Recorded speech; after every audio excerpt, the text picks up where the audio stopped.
రాకాలోకంకి స్వాగతం. ఈ కంటెంట్ మీకు నచ్చినట్టయితే లైక్ చేయండి, మీ బంధుమిత్రులకు షేర్ చేయండి. ఇప్పటి వరకు సబ్స్క్రైబ్ చేసుకోకపోతే సబ్స్క్రైబ్ బటన్ని నొక్కడం ద్వారా సబ్స్క్రైబ్ చేసుకోవచ్చును. పక్కనే ఉన్న బెల్ ఐకాన్ని నొక్కినట్టయితే కొత్త వీడియో పెట్టగానే మీకు నోటిఫికేషన్ ద్వారా తెలియజేయటం జరుగుతుంది. మిత్రులారా, పాకిస్తాన్ పాపం ఎన్ని రకాలుగా ప్రయత్నించినా కూడాను కశ్మీర్ని అంతర్జాతీయ ఎజెండాలో తీసుకుని రాలేకపోతుంది.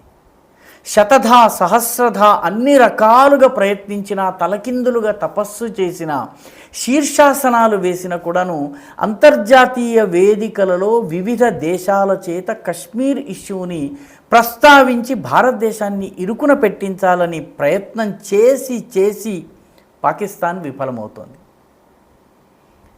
ఆ మధ్య సౌదీ అరేబియా దేశాధినేత వచ్చారు.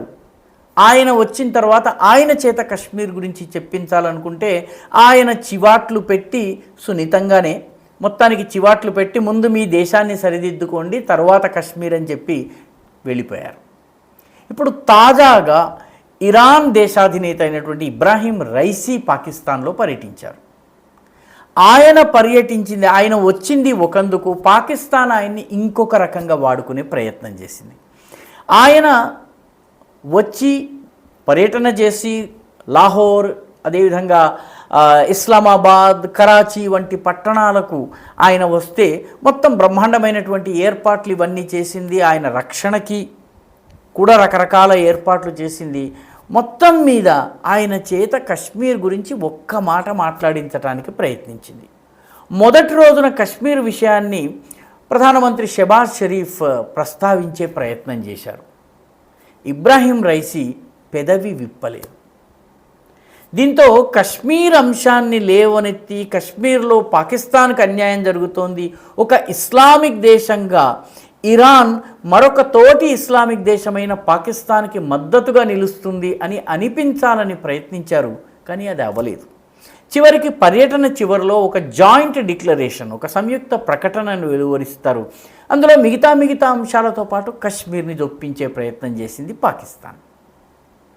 అయితే ఇరాన్ ఇటు భారతదేశంతో కూడా మైత్రి ఉంది. చబహార్ పోర్టుని మనం నిర్మిస్తున్నాము. ఇరాన్కి భారతదేశానికి మధ్య అనేక వాణిజ్య లావాదేవీలు ఉన్నాయి. రానున్న రోజుల్లో ఇరాన్కి సంబంధించినంత వరకు భారతదేశపు అవసరం చాలా ఉన్నది. వీటన్నిటిని దృష్టిలో ఉంచుకుని ఇరాన్ సంయుక్త ప్రకటనలో కశ్మీర్ అంశాన్ని చేర్చడానికి అంగీకరించింది. కానీ పాకిస్తాన్ కోరిన భాషను పెట్టడానికి ఇష్టపడలేదు. పాకిస్తాన్ కశ్మీర్ అంశంలో భారతదేశం అత్యాచారాలు చేస్తోంది, అక్కడ ప్రజల్ని అణిచివేస్తోంది, వాళ్ళ హక్కుల్ని కబళించేస్తోంది. కాబట్టి అంతర్జాతీయ సముదాయం, ఇస్లామిక్ దేశాలన్నీ కూడాను కశ్మీర్ విషయంలో పాకిస్తాన్కి బాసటగా నిలబడాలి అని ఇబ్రాహీం రైసీ అనాలని కోరుకుంది. కానీ ఆయన అన్నది ఏంటంటే, భారత పాకిస్తాన్లు కశ్మీర్ అంశాన్ని సమస్య అని కూడా అనలేదు. ఆయన కశ్మీర్ అంశాన్ని సామరస్యపూరితమైనటువంటి, శాంతియుతమైనటువంటి వాతావరణంలో ద్వైపాక్షికంగా పరిష్కరించుకోవాలి. ద్వైపాక్షికం అన్న పదం ఆయన వాడలేదు, కానీ భారత పాకిస్తాన్ కలిసి కూర్చుని పరిష్కరించుకోవాలి. దాని అర్థం ఏంటంటే ఇది ఇండియా పాకిస్తాన్ మాత్రమే ద్వైపాక్షికంగా చేసుకోవాలి. అసలు భారతదేశం కశ్మీర్ విషయంలో ఏ రకమైన చర్చలకు పాకిస్తాన్తో అంగీకరించడం లేదు. పాకిస్తాన్ కబ్జాలో ఉన్నటువంటి భూభాగం కూడా మాకు తిరిగి ఇచ్చేయాలని డిమాండ్ చేస్తోంది. అసలు పాకిస్తాన్తో చర్చలకి భారతదేశం సిద్ధంగా లేదు. ఎందుకంటే పాకిస్తాన్ ఉగ్రవాదాన్ని ఎగుమతి చేయడాన్ని ఆపితే తప్ప భారత్ చర్చించేందుకు సిద్ధంగా లేదు. కాబట్టి పాకిస్తాన్ ఏం సంపాదించింది? ఈ ఇబ్రాహీం రైసీ పర్యటన వల్ల పాకిస్తాన్కి ఒరిగిందేమీ లేదు. కశ్మీర్ విషయంలో మరొక్కసారి తోటి ఇస్లామిక్ దేశం చాచి లెంపకాయ కొట్టి వెళ్ళిపోయింది. ఇబ్రాహీం రైసీ వాస్తవానికి ఎందుకు వచ్చారు? షెబాజ్ షరీఫ్ ప్రభుత్వము కొలువు తీరిన తరువాత వచ్చినటువంటి మొట్టమొదటి విదేశీ దేశాధినేత ఆయన, విదేశీ ప్రముఖుడు ఆయన వచ్చిన తర్వాత ఒక దేశాధినేత రావడం ఇదే ఫస్ట్ టైం. ఆయన వచ్చింది నేరుగా ఇరాన్కి పాకిస్తాన్కి మధ్య ఉన్నటువంటి రెండు దేశాల మధ్య ఉన్న ఉగ్రవాదపరమైనటువంటి సమస్యల్ని తొలగించుకోవడానికి.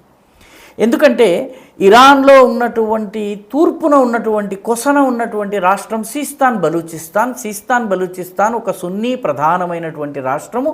మొత్తం ఇరాన్ షియా ప్రధానము, సీస్తాన్ బలూచిస్తాన్ సున్నీ ప్రధానము. అందుకని పాకిస్తాన్ నుంచి అక్కడ ఉగ్రవాదాన్ని ఎగుమతి చేసే ప్రయత్నాలు జరుగుతున్నాయి.